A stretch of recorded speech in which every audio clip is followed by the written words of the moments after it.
విచారణకు పిలిచినా వస్తామని చెప్పినా ఇది మూడవసారి పిలవడం 3 సార్లు కాదు 30 సార్లు పిలిచినా విచారణకు సహకరిస్తాం.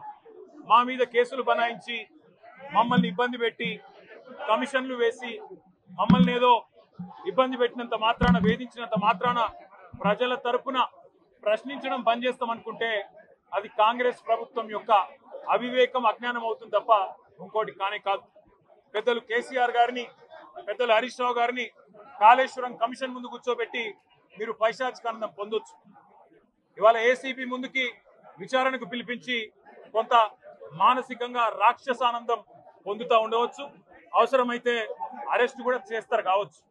కానీ ఒకటి పక్క తెలంగాణ కోసం గతంలోనే జైలుకు పోయి వచ్చిన వాళ్ళం.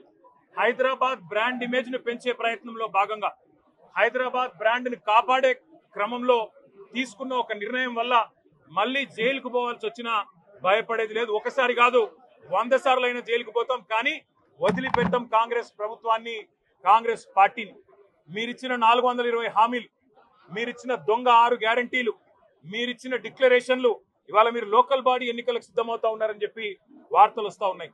రేవంత్ రెడ్డి గారు నిన్ను మొత్తం రాష్ట్రంలోని బీసీ వర్గాల ప్రజలందరూ గమనిస్తున్నారు. 42% రిజర్వేషన్ ఇచ్చి 42% రిజర్వేషన్ ఇస్తాం అని కామారెడ్డి డిక్లరేషన్ లో చెప్పి మోసం చేసి ఈరోజు స్థానిక సంస్థల ఎన్నికలకు మరి రిజర్వేషన్ ఇవ్వకుండానే పోతున్న వైనాన్ని కూడా బీసీలు గమనిస్తా ఉన్నారు.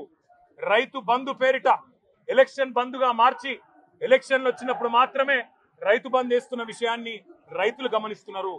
నెలకు 2500 ఎగ్గొట్టిన విషయాన్ని ఈ రాష్ట్రంలోని మహిళలు గమనిస్తా ఉన్నారు.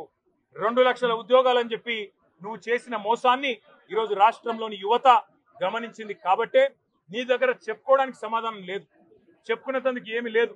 కాబట్టి ఏం చేయాలి? నువ్వు ఏదో ఒక డైవర్షన్ మీద ఏదో ఒక రకంగా ఒక కమిషన్ అని, ఎంక్వైరీ అని, ఏదో జరిగిందని, ఇదిగో పులి అంటే అదిగో తోక అని, నువ్వేమో దున్నపోతు తినిందనగానే నీకు తయారుగా నీ జోడీదారు బీజేపీ రెడీగా ఉన్నాడు.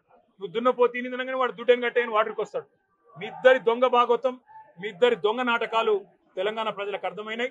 మేము మాత్రం వాళ్ళ పెడితే గిడితే ఒక వ్యక్తినో 2 వ్యక్తులను జైల్లో పెడతాం, కానీ లక్షలాది మంది కేసీఆర్ సైనికులను టచ్ చేసే ధైర్యం నీకు లేదు.